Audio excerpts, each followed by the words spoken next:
Ucundadır dilimin həqiqətin böyüyü, nə qoydular deyəyim, nə kəstilər dilimi. Bu şeiri ötən əsrin əvvəllərində dərvişlər oxuyardılar. İllər sonra onu SSR miqyasında tənqid obyektinə çevirdilər. Naxçıvanda Həmdullahı dərvişlərin Əlxan məhəlləsində oxuduğu şeir 1934-cü ildə Moskvada SSR yazıçılarının birinci qurultayında müzakirə mövzusudur. Şeirin müəllifi Turan təxəllüsü ilə yazan Əli bəy Hüseynzadə idi. 1905-ci ildə tarixdə ilk dəfə Rus imperatoruna qarşı irəli sürülmüş tələbnamənin müəlliflərindəndir.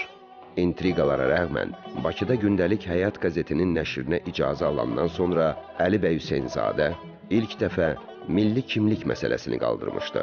Həyat qəzetinin birinci sualı nədən ibarətdir? Türklər kimdir və kimlərdən ibarətdir?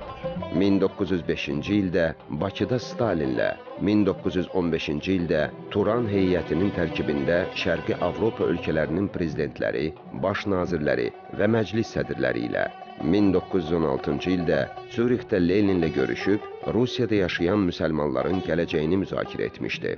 Tənqid edirik, tənqid edilirik məqaləsində ilk dəfə məşhur triadanın əsasını qoymuşdu. Türk qanlı, İslam imanlı, Avropa fikirli fədai, yüksəklərə sıçrayan, çirkablardan qorxmayan fədai. Türkləşmək, İslamlaşmaq, müasirləşmək şəklində ifadə edilən bu kəlmə dövlət bayrağımızda öz əksini tapır. Atatürk deyir ki, mənim ətimin və sümüklərimin, kəmiklərimin babası Əli Rza Əfəndidirsə, fikrimin atası Ziya Gökalpdır. Amma Ziya Gökalp deyir ki, mənim fikir babam Əli bəy Hüseynzadədir. Sıradan bir insan olmamışdı.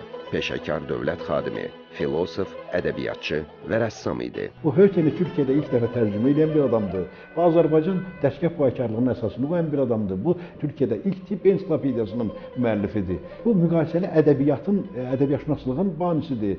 Bu milli ideologiyanı yaratmış bir adamdır və bu adam deyir ki, yenidən müstəqilliyini bərpa etmək üçün Azərbaycanın Cümhuriyyət halında təsis və təşkil olunmasında iştirak etdi. Azərbaycan Cümhuriyyətinin paytaxtı ilə bağlı Əli bəy Hüseynzadənin mövqeyi qəti idi. 1918-ci ilin iyun ayında Əli bəy Hüseynzadə buradan getdi və Azərbaycanda düşündüklərim adlı bir məqalə yazdı. Dedi, Azərbaycanın müvəqqəti paytaxtı Gəncədən gəlirəm. Müvəqqəti deyirəm, nə üçün? Çünki Azərbaycanın gerçək paytaxtı petrol mənbəyi olan Bakıdır. Kim Bakını Azərbaycana çox görürsə, Azərbaycan xalqının ən mənfur düşmənidir.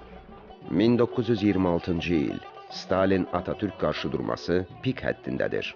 Atatürk Bakıda keçirilən birinci Türkoloji qurultaya nümayəndə heyəti göndərir. Türkiyə nümayəndə heyətinə Əli bəy Hüseynzadə başçılıq edir. Gürcistan arasında daxil olandan ta ki Bakıya qədər Əli bəy Hüseynzadə, yəni gələn nümayəndə heyəti təqib olunur. Fətəli xan Xoyskini, Həsən bəy Ağayevi, Tələt Paşanı və bir çox görkəmli dövlət xadimlərini qətlə yetirən erməni terrorçularının hədəfində idi. Qatillərə başçılıq edən Şağan Natali Əli bəy Hüseynzadəni yaxşı tanıyırdı. Və Şağan Natali onun ünvanı göstərmişdi. Bu Əli bəy Hüseynzadə var İstanbulda. Özü Salyanlı filosof belə ifadə edir o Şağan Natali onun adını. Ona pərdənin arxasındakı, pərdəni silkələyən adam deyirdilər. Sözü bu idi. Mən istəmirəm ki, biz Avropalıların mədəsində həzm olaq. Mən istəyirəm ki, biz Avropalıların beynini həzm edək. Əli bəy Hüseynzadə bizim Azərbaycanlı.